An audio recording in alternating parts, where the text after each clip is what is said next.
ठीक है, अरे नीचे कर लो यार इनको।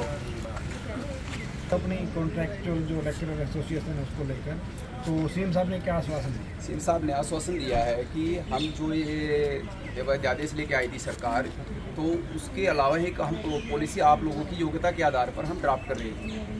तो सीएम साहब ने हमें आश्वस्त किया है, जो ये कैबिनेट की मीटिंग है हम उसमें आप लोगों को भी शामिल करेंगे।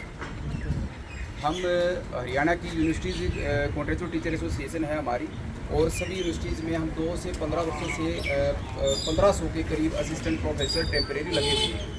सबकी योग्यता यूजीसी नेट पीएचडी है, और सभी अपने जो यूजीसी के जो फॉर्म्स होते हैं उन सभी मापदंडों को पूरा करने के बाद चयन प्रक्रिया के साथ हमारा सिलेक्शन हुआ है। और हमारा जो योग्यता के आधार पर सरकार ने खुद इस बीजेपी की सरकार ने ही हमारी जो सैलरी है 57,700 मिनिमम पे स्केल कर दिया था। और वो करने के बावजूद अब सरकार ने जैसे कि वो अध्यादेश आया तो उसमें 50,000 से जिसकी ज़्यादा सैलरी है उन लोगों को इस पॉलिसी से वंचित रखा गया। तो हमें भी लगा कि सरकार कुछ अच्छा प्रयास कर रही है तो हमें भी एफर्ट करना चाहिए। इसी कारण हम सभी एमएलए, एमपी, बीजेपी के लीडर्स हम सभी से मिल रहे हैं। तो सभी ने हमें आश्वस्त किया कि हमारी सरकार की नीति ऐसी है कि हम किसी को भी वंचित नहीं रहने देंगे। और हमें भी सरकार से उम्मीद है कि ये सरकार ने, क्योंकि जो अपने स्कूल के गेस्ट टीचर हैं उनको भी जॉब प्रोटेक्शन दे रखी थी, तो पीछे की जो सरकारें हैं उन्होंने भी अलग से पॉलिसी बनाई। लेकिन इस सरकार की सोच ये है कि ये किसी एक कैटेगरी को रहना नहीं देना चाहती। इसलिए इन लोगों ने यूनिवर्सिटी कैडर में, हमें भय भी रहता है कि पिछली हुड्डा की सरकार ने कॉलेज कैडर के जो असिस्टेंट प्रोफेसर थे उनको रेगुलर कर दिया था।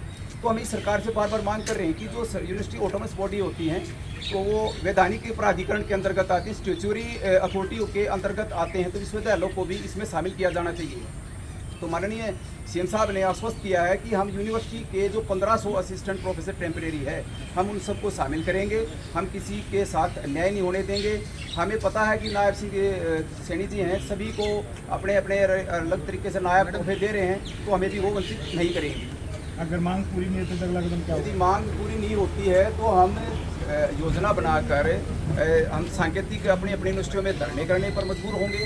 और 18 तारीख को सर्व कर्मचारी संघ हरियाणा ने पहले से ही कच्चे कर्मचारियों को लेकर कुरुक्षेत्र में सीएम का जो कार्यालय उसका घेराव का दे रखा है, तो हम उसमें शामिल होंगे। और उसमें बढ़ चढ़कर हम हरियाणा की प्रत्येक यूनिवर्सिटी से साथी शामिल होंगे। और हम वहाँ पर मतलब जब तक सरकार हमारे को शामिल नहीं करेगी तब तक हम आंदोलन करेंगे। ठीक है, विजय मलिक।